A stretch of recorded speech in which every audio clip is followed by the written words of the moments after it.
Celtic Harps, Part 5, Strings. So I would say the majority of Celtic harps are strung with nylon strings, but some of them are strung with gut. As you get down to a certain point, neither gut nor nylon sound very good, so we get these steel strings, and that remains pretty consistent.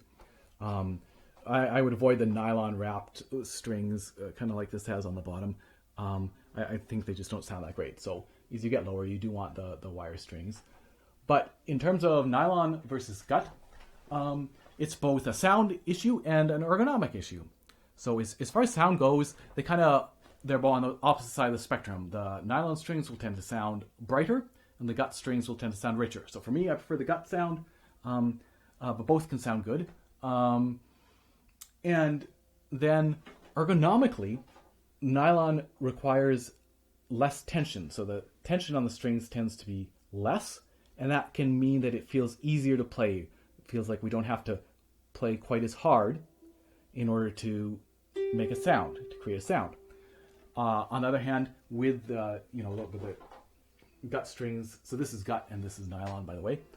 With the gut strings on a pedal harp, with concert harp tension, where it's designed to be played in an orchestra, cut through an orchestra, you can apply a lot of force, right?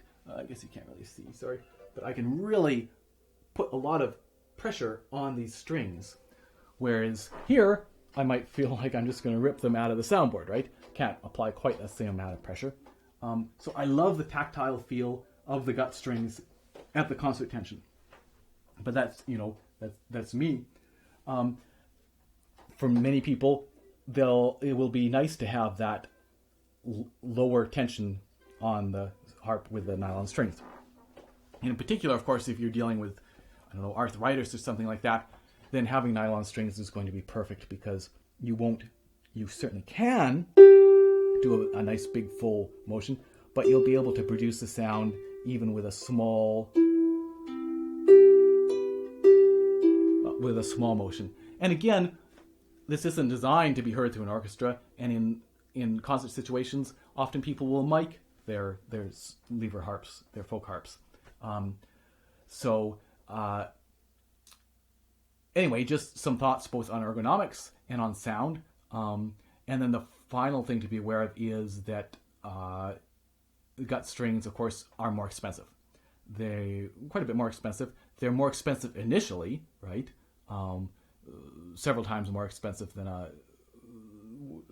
the equivalent nylon string, but they also break more frequently. So not only does it cost more to buy them originally, you'll have to replace them more often.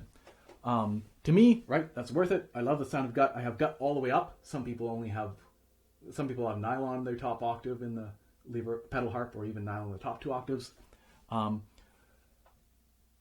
But I can absolutely understand having nylon, and they last forever, and easy to play. So anyway, just a couple things to be aware of when you see something that, say, has gut strings with concert tension. That's what it means. It's going to require a little bit more strength to play, though hopefully the payoff will be there. You don't want to feel like you have to work and you're not getting any sound. But what you might feel is you have that ability to work, and then you get an amazing sound. If a harp has gut, I believe you could string it with nylon. If it's strung with nylon originally, is intended for nylon, you might want to check with the manufacturer if you want to string it with gut, because that will require that you're putting more pressure on the frame of the harp, and potentially cause problems. Again, I'm not a harp maker, but something that's worth checking on. Anyway, just some things to be aware of, both in terms of sound, the brighter sound of nylon, the richer sound of gut, and in terms of ergonomics, the to me more enjoyable tactile sensation of gut, as opposed to the less resistance and the easier to play sensation of nylon.